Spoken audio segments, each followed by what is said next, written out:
नमस्कार किसान भाइयों, आज आपको ये बताया जाएगा कि आप नाबार्ड बैंक से डेयरी लोन लेना चाहते हैं तो आपको 12 लाख रुपए का लोन दिया जाता है और इसमें सब्सिडी भी किसान को दी जाती है।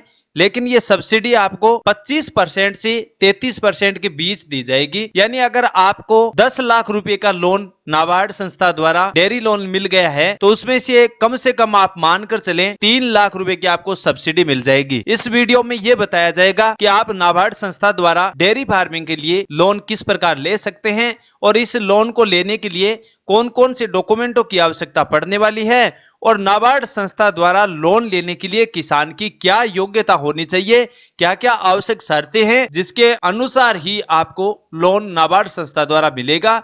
ये 10 साल के लिए अभी वर्तमान में 12 लाख रुपए तक का लोन नाबार्ड बैंक दे रही है और इसमें डेयरी फार्मिंग नहीं है। इसमें आप पशुपालन में जो भी पशुपालन है जैसे गाय, भैंस, बकरी, ऊंट, सुअर, मुर्गी, कोई भी पशुपालन अगर आप शुरुआत करना चाहते हैं तो नाबार्ड संस्था की कोई भी ऑफिशियल वेबसाइट है और नजदीकी जो भी ब्रांच है वहां से आप आवेदन करके 12 लाख रुपए तक का लोन ले सकते हैं। लेकिन इस वीडियो में आपको केवल 10 लाख रुपए लोन की प्रोसेस है जो डेयरी फार्मिंग के लिए ली जाती है उसके बारे में बताया जाएगा। तो अगले 4 मिनट तक आप वीडियो पूरा देख लीजिए। आपको इस वीडियो में इतनी अच्छी इंफॉर्मेशन बताएंगे ताकि आपको हर सवाल के जितने भी डाउट है जो डेयरी फार्मिंग खोलने के किसान इच्छुक है उनको किसी अन्य वीडियो देखने की आवश्यकता नहीं रहेगी। तो युवाओं को रोजगार एवं किसानों की आय बढ़ाने के लिए केंद्र सरकार ने डेयरी फार्मिंग की शुरुआत की है और डेयरी फार्मिंग की शुरुआत तो जरूर की है लेकिन ज्यादातर किसान गरीब होने के कारण उनके पास पैसे नहीं है जिसकी वजह से वे डेयरी फार्मिंग किस प्रकार खोल सकते हैं। तो अब केंद्र सरकार ने नाबार्ड डेयरी फार्मिंग लोन को शुरू किया है जिसमें सरकार आप सभी किसान भाइयों को लोन प्रोवाइड कराती है और लोन के लिए कोई भी किसान आवेदन करता है तो उस किसान को 25% की सब्सिडी भी सरकार की ओर से मिल जाती है। तो नाबार्ड संस्था में आवेदन करने के लिए आपको दोस्तों सबसे पहले अपने बैंक में जाना होगा। यानी यहां पर पूरी प्रोसेस दी गई है। सबसे पहले आप बैंक विजिट करना होगा और कुछ लोग नाबार्ड के ऑफिस में भी जाते हैं लोन अप्लाई करने के लिए।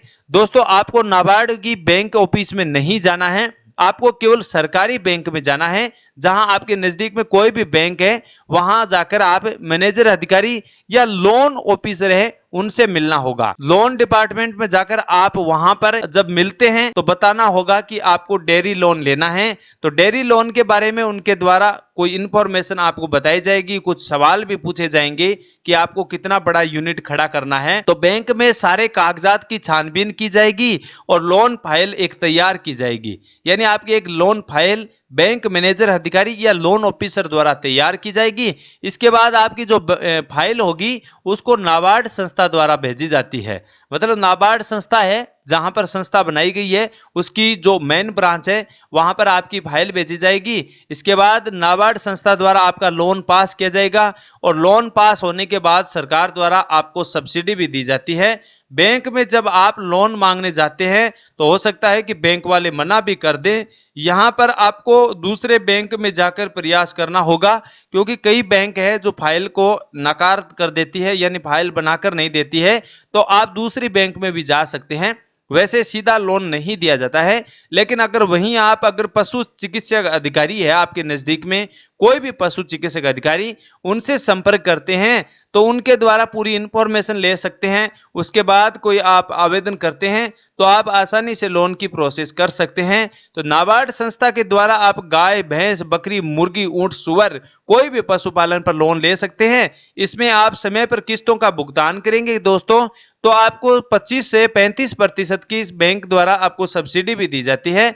ये सब्सिडी सभी बैंकों में जारी की गई है, लेकिन कुछ बैंक ऐसी है जो प्राइवेट बैंक है जहां पर आपको लोन की राशि नहीं मिलती है। वहां पर आप संपर्क नहीं करना, नई दूसरी बैंक में जाकर भी आप संपर्क कर सकते हैं। अब बात करते हैं डॉक्यूमेंट की। तो डॉक्यूमेंट में आपका एक बैंक खाता होना जरूरी है किसान का, और बैंक खाता जो बैंक से आपने लोन लेने की कोशिश की है उसी बैंक का लोन खाता होना चाहिए। एक आपका करंट बैंक अकाउंट होना जरूरी है और आधार कार्ड, पैन कार्ड जैसे डॉक्यूमेंट। और जिस क्षेत्र में आप अपना व्यवसाय शुरू करना चाहते हैं, यानी आप डेयरी फार्मिंग में आप व्यवसाय शुरू करना चाहते हैं, डेयरी उद्योग से लिखा हुआ एक सर्टिफिकेट होना चाहिए। उसके बाद आपको 25% की सब्सिडी सीधे आपके बैंक खाते में जमा कर दी जाती है। यानी अनुसूचित जाति और जनजाति के जो किसान हैं उनको 33 से 50% की सब्सिडी मिलती है, लेकिन ज्यादातर ओबीसी वर्ग के किसान हैं वो अगर डेयरी फार्मिंग खोलना चाहते हैं तो उसको 25% की सब्सिडी मिल जाती है। अब आपको ये सोचना होगा कि अगर आपने 10 लाख रुपए का लोन लिया है डेयरी फार्मिंग के लिए तो उसमें से 2.5 लाख रुपए आपको सब्सिडी के तौर पे मिल जाते हैं, और बाद में आप अगर धीरे धीरे किस्तों की राशि को जमा करवाते हैं तो उस समय भी आपको कुछ छूट अलग से दी जाती है। और जो किसान पशु किसान क्रेडिट कार्ड बना लिए हैं और वे फिर दोबारा आवेदन करते हैं तो 3% सब्सिडी अलग से और भी आपके बैंक खाते में जारी की जाती है। तो कुल मिलाकर आपकी बात करें तो 28 से 30% की सब्सिडी मिल जाती है। तो अब जिस किसान के पास एक भी पैसा नहीं होगा तो वो भी अपने डेयरी फार्मिंग की शुरुआत कर सकते हैं। पूरी इंफॉर्मेशन डेयरी फार्मिंग के लिए नाबार्ड संस्था की कोई भी ऑफिशियल वेबसाइट की पूरी जानकारी चाहिए तो लिंक वीडियो के डिस्क्रिप्शन में किसान साथियों दिया गया है, उसको आप चेकआउट कर सकते हैं। फिर भी आपके कोई सवाल है या डाउट है तो कमेंट बॉक्स में पूछ सकते हैं। नई जानकारी में एक बार फिर बताएंगे कि गाय पर और भैंस पर लोन नाबार्ड संस्था द्वारा कैसे लिया जाता है। इसकी इंफॉर्मेशन और आवेदन प्रोसेस की हम पूरी कोशिश करेंगे नए वीडियो में। तब तक किसान साथियों आपसे अनुरोध है, आप हमारे इस चैनल पर पहली बार विजिट हुए तो चैनल को लाइक और सब्सक्राइब कर सकते हैं। पूरी इंफॉर्मेशन नए वीडियो में एक बार फिर बताएंगे।